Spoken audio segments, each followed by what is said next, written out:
You're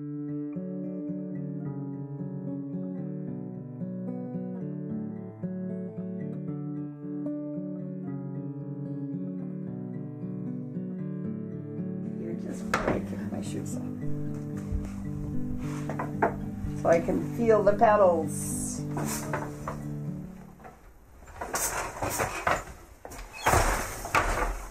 It's noisy. It's all right. I took a course in college, an elective. I went to NDSU and had an opportunity. It sounded like a great kind of elective to kind of kick back, and it really caught on with me. I really liked it. So that's about 58 years ago. Long time.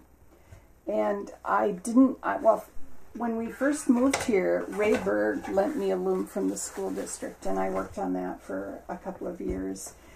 And then when my father died, I actually inherited a little tiny bit of money, and I bought my own loom, which is this one, a Leclerc. It's 48 inches wide and has 4 harnesses.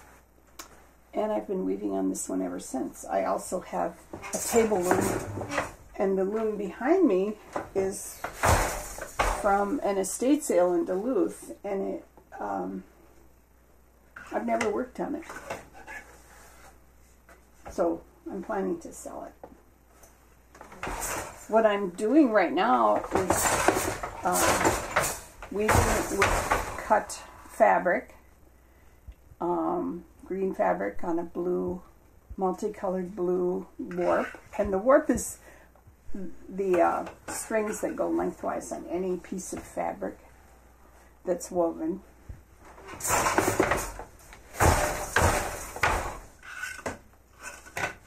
Probably shakes the whole building.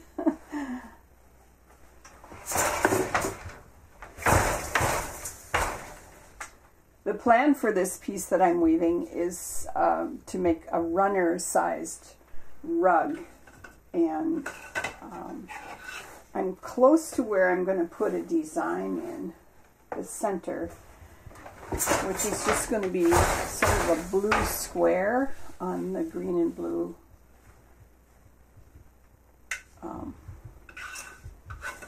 rag pattern that I've got so far. So I've been weaving for a long time, off and on, and I also taught weaving at Rainy River Community College a couple of times back, I guess it was in the 70s or 80s, and they didn't have much in the way of equipment, but then a huge opportunity came my way, and I've been teaching weaving at Ogeechee-Dakwe, the girls' camp on Rainy Lake, I did it for 15 summers, and just loved working with the young girls who hadn't really experienced any weaving, and they got to make something in a class that was 2.5 hours long. And what I did was start out with one loom and some card weaving, and that loom was donated, and we moved into a little cabin of our own. Well, not of our own. We shared it with Crafts to start with.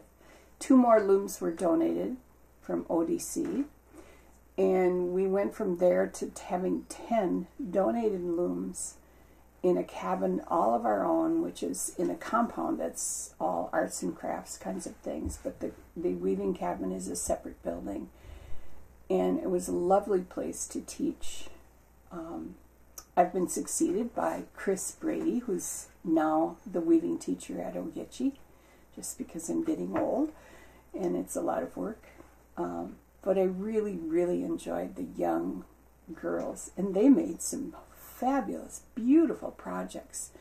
And I found that weaving was an easy thing for them to put in their pack and go home with, because those girls are from all over the United States and the world, and they really couldn't pack up a basket or something like that was woven. So it was something I really loved doing, and really felt great about being able to develop the program. During the pandemic, I got going again on the loom. and Lee would help me with firewood to keep the place warm because there's no central heat in this garage. And I started out with some very large rugs. It's hard to remember. I think I did 3 huge rugs with denim strips. And then I did 2 or 3 rugs that were in a black and white kind of pattern. And then I did 3 runner type rugs that were a multicolored blue warp with denim. And they're all sold. And then I did the rugs that are on display because Lois kept asking me when I was going to get with it and get some weaving to her for a display at Backus. So, and they look really good in the lighting at Backus. I'm surprised at that because one of them has a little bit of a sparkle to the fabric that I used. And I always use new fabrics. I don't, except for the denim. I like used denim, but otherwise I use brand new fabrics that come mostly from Anderson Fabrics in Black Duck. I like the designing part of it. There's a rug in my kitchen that's black with the primary and secondary colors striped into it. So I've done a lot of production during COVID, and I found that amazing that I could get with it and push myself. Because it's way easier to want to putz in the kitchen or read or go to town. Yep. Yeah. I do have to advance this. Oh, okay. Let's see it.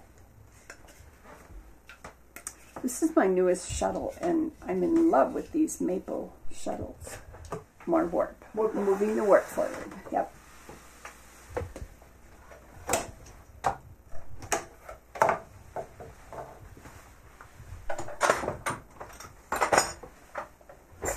So when I step on this pedal that's on the floor, I can wind forward, and it's a little bit far.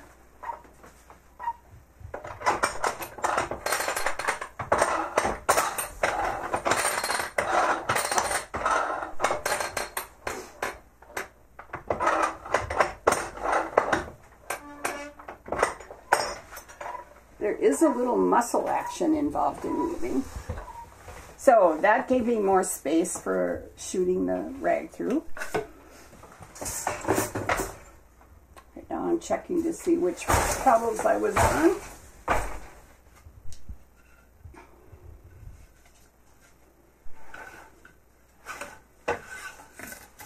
Pulling the shuttle across like that is called a shot. And maybe you can see that I'm doing an arced line across with the rag because it takes up a little bit of the length to go up and down across the warp strings.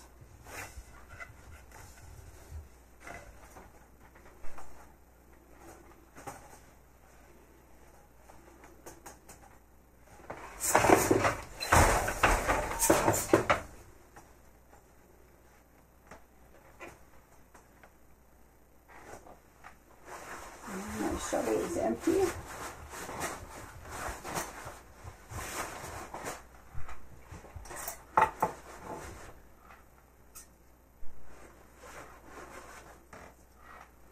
And I'll cut this off at an angle.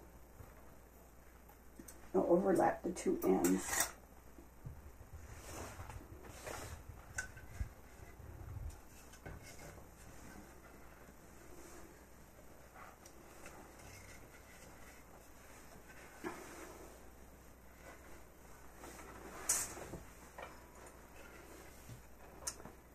When I first had my loom, my youngest child was in kindergarten, and it takes 2 people to put the warp strings on the loom.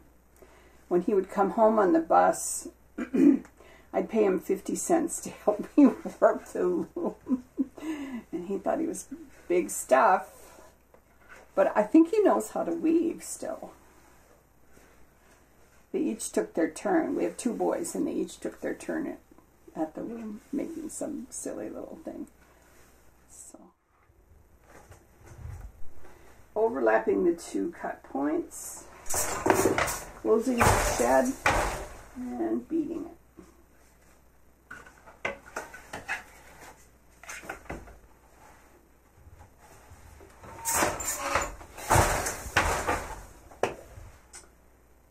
Using clamps to pull at the edges so that they stay straight, because I don't have the right size stretcher. There's always one more piece of equipment that I could use.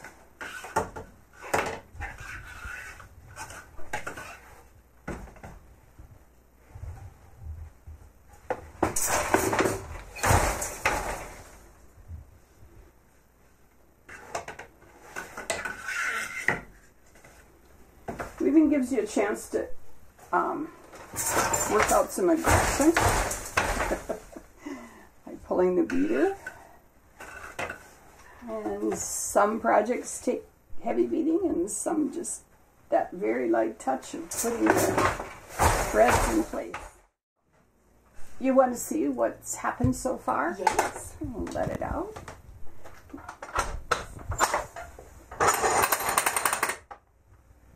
This is the one that I'm working on right now. And the one before it, which was wound on the cloth beam. And that one.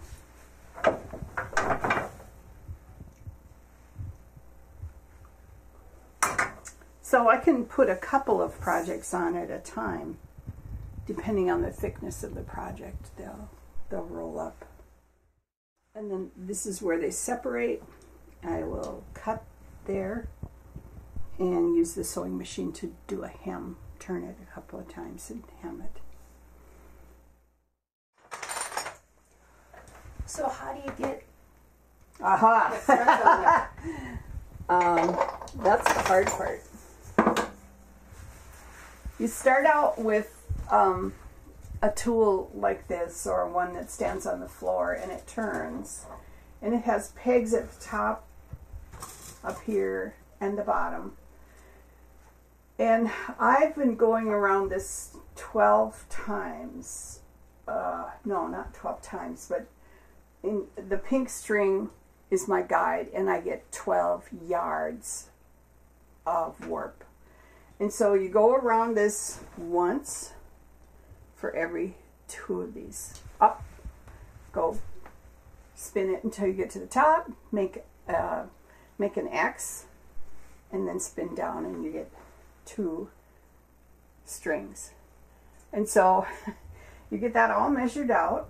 It's too bad I don't have a warp to show you. Take it off, chain it, which is just crocheting it so it doesn't get messed up. Put it in a bag or a bucket or something. And then start either from the back, tying it on and rolling it, or I usually start from the front. And my old warp would be hanging from the front. Let's say that's cut off there. I tie the new ends on so there's a knot on every single string. And then you carefully work it through the reed. And this is what's called a 12 dent reed. There's 12 holes per inch.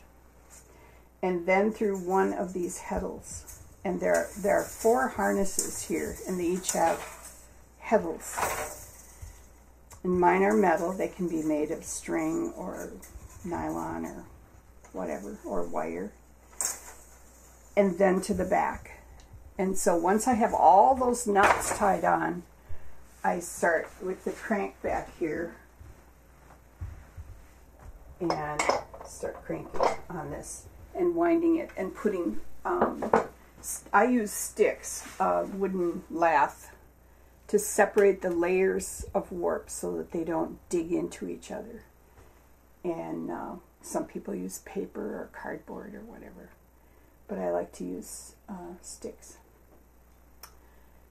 And wind it until you get to where you have just a little bit out here. cut it even, tie it onto this bar that starts the whole thing. Can't see it. It's just a little metal bar with strings that attach it to the cloth beam.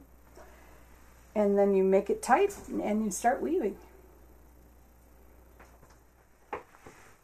When I got the loom that came from Duluth from an estate sale, it came with a box of tools, which probably were worth more than the loom.